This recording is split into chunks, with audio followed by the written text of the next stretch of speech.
এটা হচ্ছে অশোকনগর বিল্ডিং মোড় থেকে স্টেশনের দিকে যেতে ঠিক ডান হাতে পড়ে, মিয়া মোড়ের একটু আগে।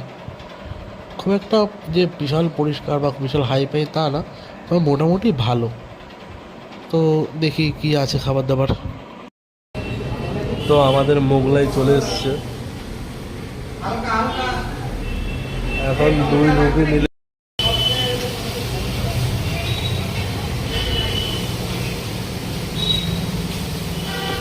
ভালোই করো।